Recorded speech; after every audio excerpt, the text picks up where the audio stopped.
Maraming uuwing luhaan ngayong Miss Universe Philippines 2026 edition. Yung mga top faves, pwedeng runner-up, pwedeng minor titles, or pwedeng clapping. Ang kakahinatnan. Taon-taon naman ganun ang nangyayari. Yung pinaka-paborito, yung kung sino yung pinaka-maingay, hindi na nanalo. At sabi ko nga, worst comes to worst, umuuwing luhaan at nag-clap-clap para sa ibang candidates. This is Roderick Cruzabala. Let's talk about beauty pageant. Not bias, no filter, not bashing, straight to the point, just purely honest opinion. Let's talk about beauty pageant. Thank you for watching.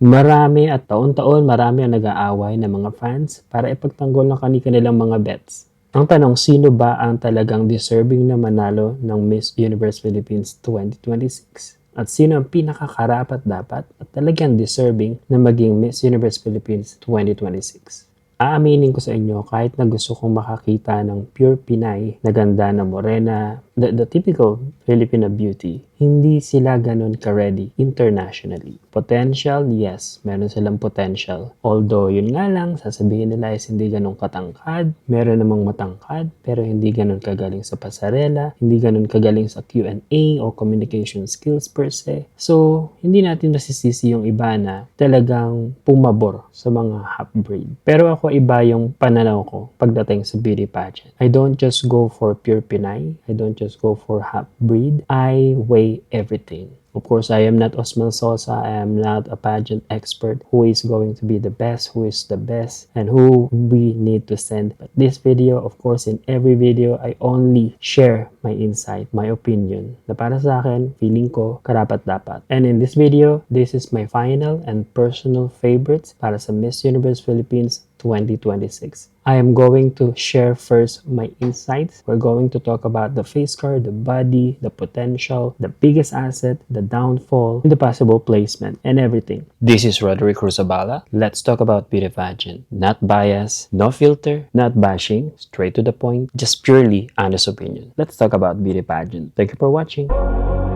Hello guys, welcome back to my channel. This is Roderick Cruzabala. In today's video, pag-usapan natin ang Miss Universe Philippines 2026. Ilang araw na lang, malalaman na natin ang bagong Miss Universe Philippines 2026. And in this video, allow me to present to you my top 10 personal and final personal favorites para sa Miss Universe Philippines 2026. Hihimay-himayin natin yung face card, yung body, yung potential, yung downfall, kung ano yung mga flaws nila na pwede pa nilang ma-improve, at kung ano yung possible placements, at kung ano yung mga biggest assets nila. So, umpisahan muna natin kay Laguna. So, Laguna, just like I said, halos kamukha lang din ng video ko last upload. Laguna is very youthful, raw, very young, 18 years old. Yun yung isa sa asset niya. Face card, definitely yes na yes. Body, yes na yes. Maganda ang katawan. Definitely because she's only 18 years old, I'm not sure if she is going to be placed higher than top 10 or maybe runner-up. But possible na pwede siyang ma-appoint as Miss Teen Eco because she is one of the most deserving para mag-represent ng Pilipinas sa international, considering that she is the teen and one of the most ready and prepared teen candidate ng Miss Universe Philippines. Then I think that it's possible na ma-appoint siya as Miss Teen Philippines or Miss Teen Eco Philippines. Pampanga ang susunod natin. Definitely, sabi ko nga kahapon sa isa kong video, ang face card niya is 50-50. Maganda siya in general, but meron siyang angle. Okay, so meron siyang angle na pag hindi siya full glam, hindi siya ganun kaganda personally. This is just personally, I'm not bashing, I am not saying that she is ugly, but when it comes to beauty pageant, of course, mapa may makeup man yan or wala. Alam mo yung dating na pag walang makeup, parang lang siyang blank canvas. Hindi siya ganun ka, parang makikita mo yung flaws. Just like the nose, sabi ko nga no isa kong video, kailangan niya ng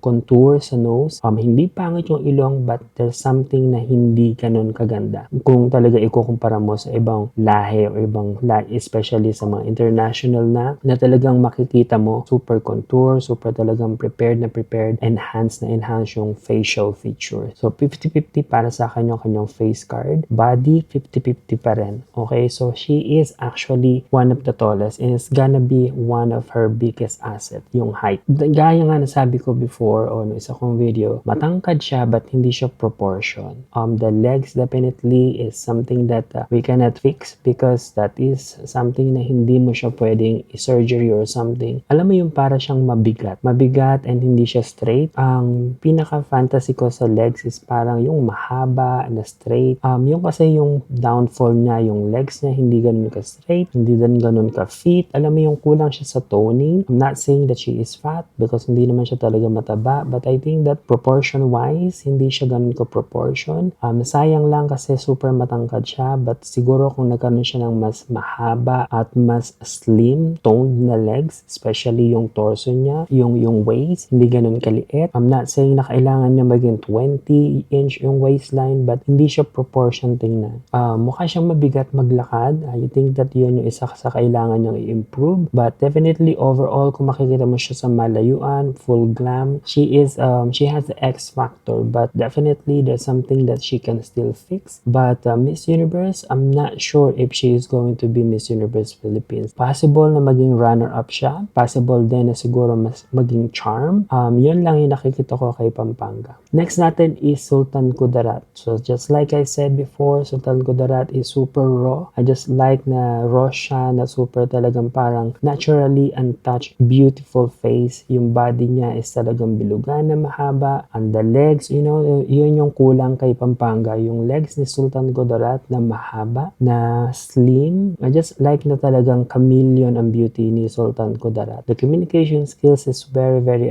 acceptable as well. But yun nga, so talagang parang kahit anong ayos ang gawin mo sa kanya is bagay sa kanya. Because also yung katawan niya is maganda. Kahit anong isuot niya is bagay na bagay din sa kanya. Possible placement, I think that pwede siya sa runner-up for now. I think that she is still raw. Pwede ring supranational, but I think that runner-up will be the most and the possible placement para sa kanya. Pwede rin siyang charm, but yun ang nakikita ko, runner-up, supranational, or charm. Taguig is the next. Of course, Taguig, maraming nagsasabi na hindi siya ganun kaganda. Face card, maraming nagsasabi na kamukha nga daw niya si Gloria Macapagal-Arroyo, yung smile, Cyril Manabat. But just like I said in my last video, what's wrong with that? They're both equally empowered Filipinas. Former president ng Pilipinas and an actress is Cyril Manabat. And take note guys, kahawig din niya kanyang aunt na si Marjo Moran na Miss Universe noong 1973. I think that yes, face card hindi siguro siya ganun ka super parang magazine cover face. Iba-iba tayo ng type ng beauty. I think that she is beautiful para sa akin. Body, yes na yes. Super fit. Kagaya nung last 2020 na sumali siya. Fit na rin naman siya, but ngayon mas fit talaga siya. Makikita mo yung definition ng muscle. And talaga makikita mo na talaga nag-prepare siya. Wala siyang, alam mo yung super fit, na lean, na may konting athletic kind of body type. Communication skills, definitely 100%.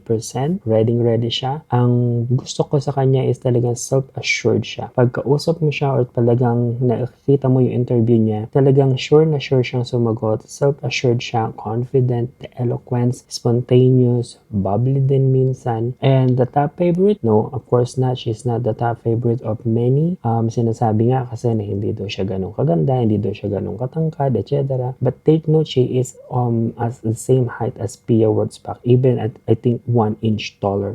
Siguro hindi lang kasi yung symmetrically, ganun kaliit yung face niya, kaya mukha siyang hindi ganun katangkad. But definitely, it's going to be one of her downfall, but I think that biggest asset niya is yung kanyang communication skills, yung kanyang preparedness, yung kanyang, alam mo yung overall appeal, yung overall package na po pwede siyang isabak sa international. I think that possible placement para kay Bella Ismael ng Taguig is Universe, and ang pinaka-list na pwede niya makuha is Cosmo kasi makuda at magaling din siya sa kudaan. So Cosmo is kailangan is meron silang alam mo yung debate. So I think that it's either Cosmo or Universe, and then at the end I'm going to give my final prediction kung ano-ano yung mga title. na ibibigay ko sa kanila. Also, one of the possible placement na pwede makuha ni Bella Ismael is supranational. Cebu Province is the next. Okay, so medyo na-disappoint tayo before sa kanyang closer interview. Kaya binigay natin sa kanya is parang top 10 lang. But I think that Cebu Province face card,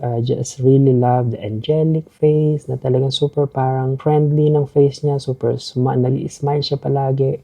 Marami nagsasabi, naretokada, etc. What's wrong with that? Body, definitely 50-50. I think that she is not the body na kagaya ni Taguig na super fit, super lean, but definitely her body is beautiful as well. Com skills, yun nga, na-disappoint sa closer interview. So I think that yun yung dapat na paghandaan niya comes Coronation Night. Top favorite, of course, 50-50. But marami din siyang supporters, nakikita ko sa mga comments, and they're screaming for Cebu Province. Major downfall, yun nga, communication skills, dapat paghandaan niya yun. But yung pinaka-biggest asset niya ay yung kahit na na-disappoint tayo sa communication skills, pag nasa rampa na talaga sila or nandun na siya sa stage, nagpe-present, super talagang lumalamon o nalalamon si Cebu Province. Possible placements, I think Charm or Supranational or Eco International or the least runner-up. Cebu City, of course, Cebu City, face card 50-50. Kung tingnan mo nga siya kasi malapitan, hindi siya ganun kaganda. But ang pinaka-biggest asset ni Cebu City is yung kanyang X factor. So talagang pag nandun sila sa presentation, sa stage, naka-gown, naka-swimsuit, super talagang kabog at nanlalamon si Cebu City. Body-wise, definitely super tone, super haba ng legs, at super talagang makikita mo na parang mga Miss Venezuela, alam mo yung mga ganong glamasona beauty. But the biggest and downfall nga niya is yung face card na hindi ganon kaganda. But of course, hindi siya pangit. But compared sa iba, especially kung i-present mo, imagine mo internationally katabi siya ni Miss Peru or ng mga Miss Panama or mga Latina or mga European. Yes, her face card is not the best, but of course, the X factor, yun yung pinaka-biggest asset niya. Possible placement, runner-up, or supranational. Yun lang ang nakikita ko sa kanya. La Union, definitely La Union face card 50-50. I'm not a fan of her face. She has this small and long face. Marami nagsasabi na super ganda niya and everything, but I think that super malamlam ang kanyang face. Pag wala siyang makeup, malamlam yung face niya, and body definitely maganda, mahaba, lean, slim, mahaba yung torso, mahaba yung legs, mahaba yung arms. Communication skills, of course, she grew up in America, in the US. Definitely, English is very, very easy for her. And of course, every time naman nakikita natin siya sa mga interview, kayang-kaya niya talagang makipagsabayan or talagang sumagot ng maayos. Top favorite, definitely one of the most favorite. Diba? So, marami siyang supporters. Major downfall, I think the major downfall is her visibility o yung kanyang exposure as Filipina. The last exposure kasi na nakita na natatandaan natin is her being Miss Earth USA. Okay, so medyo talagang nakaka-surprise na bigla siyang susulpot sa Miss Universe Philippines 2026, vying for the title, and of course, maraming syempreng hindi nakakatanggap, and we understand that. Maraming nagsasabi na active siya sa local community sa Pilipinas, helping the community and everything, etc. But I think that yun yung isa sa pinaka-major downfall niya is yung wala siyang parang masyadong exposure as a Filipina. Kasi talagang tumatak is Miss Earth USA siya. Although yes, she is half Filipina, but yun na nga lang, kasi nga lang as talagang tumatak, she is Miss USA Earth noong 2024. Ang biggest asset niya ay yung kanyang X factor, yung kanyang katawan, yung height, na talagang sinasabi na mas matangkad nga siya. Possible placement, universe, kung hindi mananalo or yung iba, I think that possible placement is universe or supranational or pwedeng runner-up. But I think it's either universe or supranational for Bea Milian Mindorski. Baguio is the next. Super face card, definitely super cute, artista ang dating. But is she ready for Miss Universe? Is she fit for Miss Universe? I don't think so. Body, 50-50. She has this very small frame. Para siyang pang-artista talaga. Alam mo yung maliit yung katawan, maliit yung face. Hindi siya ganun katangkaran, but of course, she is proportion. Yun yung maganda kay Baguio. Communication skills, definitely, she can really talk. Okay? And super, super bubbly. Isa sa pinaka-asset niya is talagang super bubbly niya pag nagsasalita na parang magaang siyang kausap. Yun na, yung parang lagi siyang masaya. Biggest downfall or major downfall is because of the height. Super petite, super maliit. Alam mo yun, hindi siya ganun kaliit. Siguro mga 5'2", siguro siya. 5'3", 5'4", I don't know. But yun nga lang is maganda is hindi siya mukhang maliit tingnan. Pero pagkatabi na siya ng matatangka, talagang makalalaman mo na maliit siya. Possible placement is maybe runner-up or charm or Eco International dahil do sumali na sa Miss Earth or runner-up sa Miss Earth. But I think she can be a runner-up or charm. Let's see. Manila is the next. Okay, so Manila, she is into aesthetic. And alam naman natin na hindi naman siya ganon yung itsura niya before. So alam naman natin yung face card niya is 50-50. Alam mo na parang may mga enhancement here and there. But of course, there's nothing wrong with that. Siya naman ang gagastos. Siya naman ang gumagastos. And I think that body is I think 50-50 as well. Hindi ganon kaganda yung balakang. I think that parang kulang sa balakang or something. But of course, overall, she's sexy. She's beautiful. Communication skills wise, definitely meron siya ibubuga. She knows how to speak very, very good English, knowing na talagang lumaki siya sa Canada. Top favorite, hindi siya ganun ka top favorite, but definitely major downfall pag-usapan natin is I think that the enhancements na makikita mo, very obvious, the nose, the lips, the chin, and everything. But there's nothing wrong with that. Uso na yan sa beauty pageant ngayon. Biggest asset ni Manila is I think the perseverance. Alam mo yung from 2014 na sumali na siya sa beauty pageant, sa Binibining Pilipinas, and now that she is trying to clinch the Miss Universe Philippines title. But of course, we don't know how she is going to really play and what is her fate sa Miss Universe Philippines 2026. Possible placement, I think top 10 or pwedeng runner-up, pwedeng ma-appoint as one of the minor titles ng Miss Universe or the Miss Philippines. Ang last natin sa top 10 is si Miss Negros Occidental. I think the face card ni Miss Negros Occidental, just like I said nga before, Bea Binene, Angel Locsin, Daisy Reyes mix. Face card, definitely she has a face card. Body, definitely she's sexy. And kaya naman talaga na makipagtapatan sa mga mas pinakapaborito or mas sikat or famous na candidate ng Miss Universe Philippines. Com skills, may ibubuga. Okay, so she can really speak. She can talk in English properly. May laman naman siya pag nagsasalita. May sense. Major downfall, I think the sash factor. Of course, Negros Occidental, hindi siya ganun kasikat sa beauty pageant, especially sa local.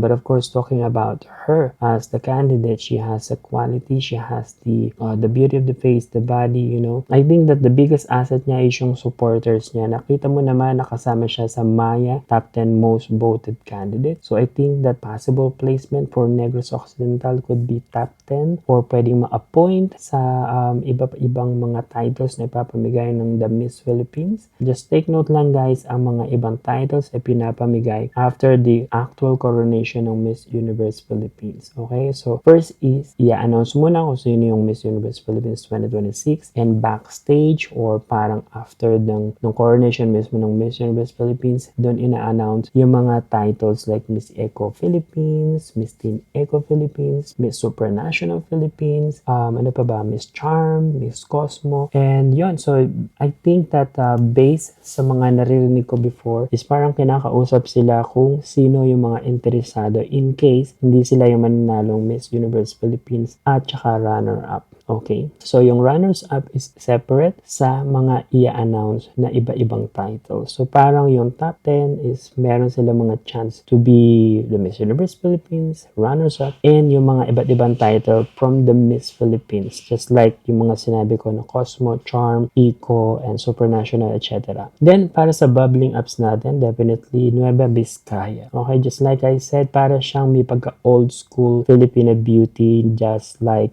Leah Andrea Ramos. Okay?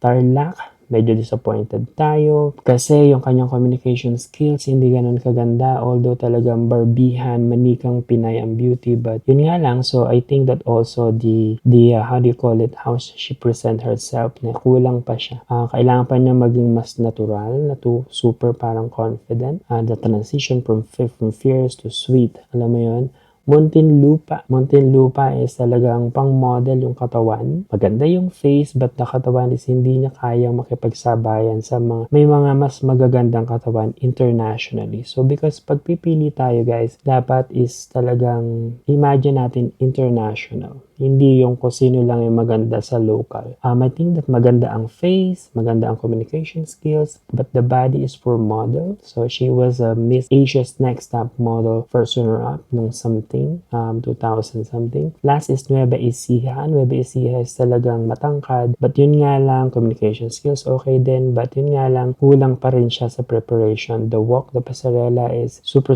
bad, and I think that it will not be fixed as soon as now. Kailangan pa niyang pag-aralan, mag-practice pa. Iyon. So, I think that para sa akin na maglalaban sa Miss Universe Philippines title, wala iba ko hindi si Taguig at si Miss La Union. But of course, this is personal favorite.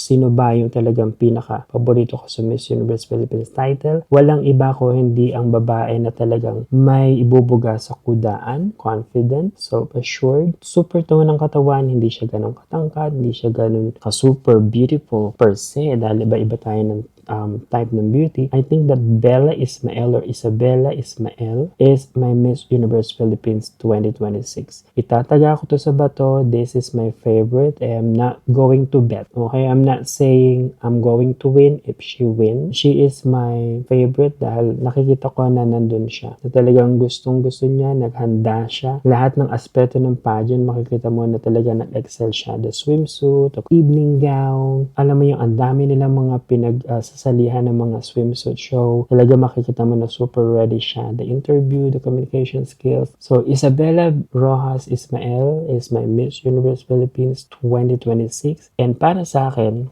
just take note lang guys, Bea Millian Windorski is my Miss Supranational Philippines. Gustong-gusto ko siya doon para manalo tayo sa Miss Supranational. She has the beauty na pang Miss Supranational. Alam mo yung pang model na mahaba, na, alam mo yun, Bea Millian Windorski will be perfect for Miss Supranational. So, those two are my top favorites. So, do you agree with me? Who is your most favorite? Who is your top favorite or personal choice for Miss Universe Philippines? Thank you very much for watching. Bye-bye. This is Roderick Cruzabala. Let's talk about beauty pageant. Not bias, no filter, not bashing, straight to the point, just purely honest opinion. Let's talk about beauty pageant. Thank you for watching.